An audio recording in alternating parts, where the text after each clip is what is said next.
Friends ring tone విన్నారు కదా, ఎలా ఉంది? చాలా కూల్గా ఉంది కదా. సో ఇటువంటి రింగ్ టోన్ని మీరు కూడా మీ మొబైల్లో సెట్టింగ్ చేసుకోవచ్చు. నార్మల్గా గిటార్ రింగ్ టోన్స్ అనేవి చాలా కూల్గా ఉంటాయి వేరే రింగ్ టోన్స్ కంటే. సో ఈ రోజు మనం ఇటువంటి గిటార్ రింగ్ టోన్కి సంబంధించిన ఒక కలెక్షన్ గురించి అయితే మాట్లాడుకోబోతున్నాం అనమాట. ఇందులో మీరు చూసినట్టయితే మనకు ఒకటి రెండు కాదు, చాలా గిటార్ రింగ్ టోన్స్ అయితే ఉంటాయి. మీకు నచ్చిన గిటార్ రింగ్ టోన్ని డైరెక్ట్గా మీ మొబైల్లో ఒక రింగ్ టోన్ లాగా సెటప్ చేసుకోవచ్చు. సో మీరు మీ మొబైల్లో ఒక రింగ్ టోన్ లాగానే కాకుండా మీకు నచ్చిన కాంటాక్ట్కి, అంటే మీకు గర్ల్ ఫ్రెండ్ కాల్ చేసినప్పుడు ఒక రింగ్ టోన్, మీ డాడీ కాల్ చేసినప్పుడు ఒక రింగ్ టోన్, మమ్మీ కాల్ చేసినప్పుడు ఒక రింగ్ టోన్ వచ్చేలా కూడా మనం సెట్టింగ్ చేసుకోవచ్చు. అది కూడా వితౌట్ డౌన్లోడ్ చేసుకోవాల్సిన అవసరం కూడా లేదు. డైరెక్ట్గా ఇక్కడ నుంచి మనం రింగ్ టోన్ లాగా సెటప్ చేసుకోవచ్చు అనమాట. సో ఫైనల్గా ఈ అప్లికేషన్ ఏంటి, దీన్ని ఏ విధంగా డౌన్లోడ్ చేసుకోవాలి, ఎలా సెటప్ చేసుకోవాలి అని డీటెయిల్గా తెలుసుకోబోయే ముందు అయితే మీరు ఇప్పటివరకు చూస్తున్న ఈ వీడియోని ఇంకా లైక్ చేయకపోతే లైక్ చేసేయండి. అలాగే మన ఛానల్ని ఇంకా సబ్స్క్రైబ్ చేసుకోకపోతే సబ్స్క్రైబ్ చేసుకొని పక్కనే ఒక బెల్ ఐకాన్ వస్తుంది, దానిపైన ట్యాప్ చేసి ఆల్ పైన సెలెక్ట్ చేసుకోండి ఫ్రెండ్స్. సో ఫైనల్గా మీరు కూడా ఇటువంటి డిఫరెంట్ రింగ్ టోన్స్ని ట్రై చేయాలనుకుంటే ఈ అప్లికేషన్ కోసం మీరు ఎక్కడో వెతకాల్సిన అవసరం లేదు. ఇప్పుడు మీరు చూస్తున్న వీడియో యొక్క టైటిల్ పైన ఈ విధంగా ప్రెస్ చేయగానే కింద మీకు డిస్క్రిప్షన్ ఓపెన్ అవుతుంది. స్టార్టింగ్ లోనే యాప్ లింక్ అని ఉంటుంది. మీరు ఇక్కడ నుంచి చిన్న అప్లికేషన్ ని డౌన్లోడ్ చేసుకోవచ్చు. మీరు ఒకసారి డౌన్లోడ్ చేసుకుని ఓపెన్ చేయగానే అప్లికేషన్ ఈ విధంగా ఓపెన్ అవుతుంది. ఈ మధ్యలో ఉన్న యాడ్స్ అనమాట, వాటి పైన ప్రెస్ చేయకండి. ఇక్కడ కింద వచ్చింది కూడా యాడ్. సో ఇక్కడ మీరు చూసినట్టయితే ఇప్పుడు ఒక్కొక్క రింగ్ టోన్ మనం ప్లే చేసి వినొచ్చు. ఈ విధంగా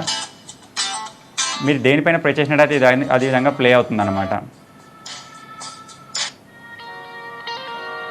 మీకు ఏదైనా ఒక రింగ్ టోన్ కనుక నచ్చినట్టయితే దానికి ఎదురుగా యారో మార్క్ అని ఉంది కదా, దానిపైన ప్రెస్ చేసినట్టయితే ఇక్కడ మీకు ఈ ఆప్షన్స్ అయితే వస్తాయి. మీరు దీన్ని రింగ్ టోన్ లాగా సెట్ చేసుకోవాలనుకుంటున్నారా, లేకపోతే ఒక్కొక్క కాంటాక్ట్కి ఒక్కొక్క రింగ్ టోన్ సెట్ చేసుకోవాలనుకుంటున్నారా, SMS, alarm tone, timer, widget దేనికి కావాలనుకుంటే దానికి సెట్ చేసుకోవచ్చు అనమాట. సో ఇప్పుడు నేను ప్రజెంట్ దీన్ని రింగ్ టోన్ లాగా సెట్ చేసుకోవాలి అనుకుంటున్నాను కాబట్టి ఇక్కడ సింపుల్ రింగ్ టోన్ అని ఉంది కదా, దానిపైన ఈ విధంగా ప్రెస్ చేస్తాను, ఇది ఆటోమేటిక్గా సెట్ అయిపోయింది. తర్వాత మీరు మళ్ళీ చేంజ్ చేయాలనుకుంటే ఇక్కడ నుంచి మీకు నచ్చిన టోన్ని సెలెక్ట్ చేసుకొని డైరెక్ట్గా రింగ్ టోన్ సెట్ చేసుకోవడమే అనమాట. సో ఈ విధంగా మీరు డౌన్లోడ్ చేసుకోకుండా మీకు నచ్చిన గిటార్ రింగ్ టోన్ని మీ మొబైల్ యొక్క రింగ్ టోన్ లాగా కానీ, లేకపోతే కాంటాక్ట్ యొక్క రింగ్ టోన్ లాగా కానీ సెట్ చేసుకోవాలి అనుకుంటే మాత్రం ఈ చిన్న అప్లికేషన్ కి సంబంధించిన లింక్ మీకు ఈ వీడియో కింద డిస్క్రిప్షన్ లోనే ఉంటుంది. ఫటాఫట్ డౌన్లోడ్ చేసుకొని ట్రై చేయండి. ఫైనల్ గా ఈ చిన్న అప్లికేషన్ మీకు నచ్చినట్టయితే వీడియోని లైక్ చేయండి, షేర్ చేయండి. ఇటువంటి మరిన్ని వీడియోస్ కోసం టెక్ బై నవీన్ ఛానల్ ని సబ్స్క్రైబ్ చేసుకోండి.